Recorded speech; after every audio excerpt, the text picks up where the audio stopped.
Hai semuanya, ketemu lagi dengan Beta. Dan ini Beta sedang dibantu sama si gadis untuk mengambil satu lembar daun pepaya untuk dibuatkan sayur. Hari ini cuacanya sangat cerah dan air kali pun sangat bersih karena semalam hujan. Dan masih seperti biasa, kalau mau bersihkan ikan dan sayur mayur, Beta selalu ke kali untuk membersihkannya. Kali ini Beta punya konten masih tentang masak-memasak.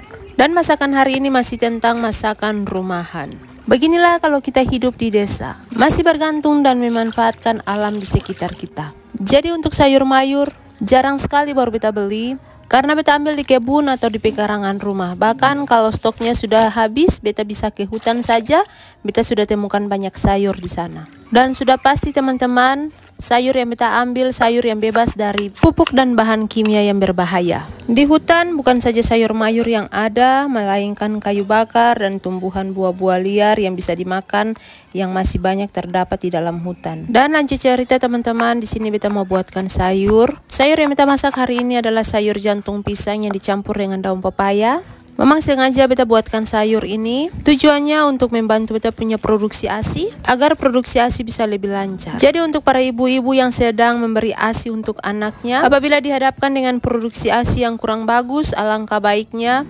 teman-teman konsumsi saja sayur jantung pisang. Itu akan sangat membantu teman-teman untuk mendapatkan produksi ASI yang baik.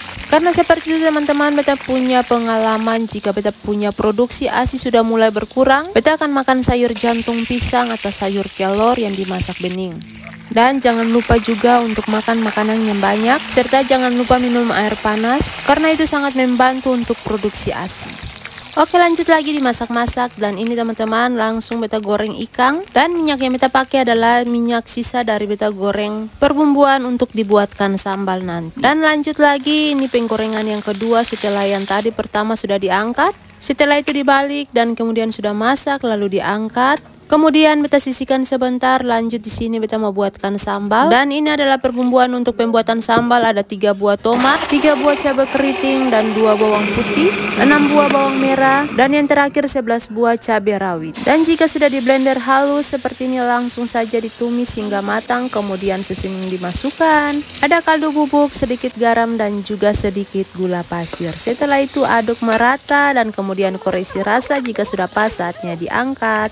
Setelah itu lanjut lagi Beta mau buatkan sayur. Dan untuk perbumbuannya ada bawang putih, bawang merah dan juga cabai keriting. Setelah itu semuanya ditumis hingga benar-benar matang, barulah sayur dimasukkan.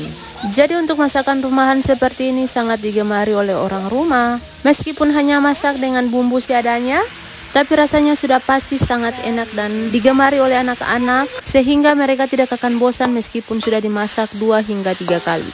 Jadi teman-teman, ketong orang rumahan lebih suka makan sayur seperti ini ketimbang dengan sayur-sayur hijau yang Beta beli di pasar. Jadi kebanyakan Beta punya konten sayur-sayur yang Beta masak itu sayur-sayur yang Beta ambil di kebun, di pekarangan rumah ataupun di hutan.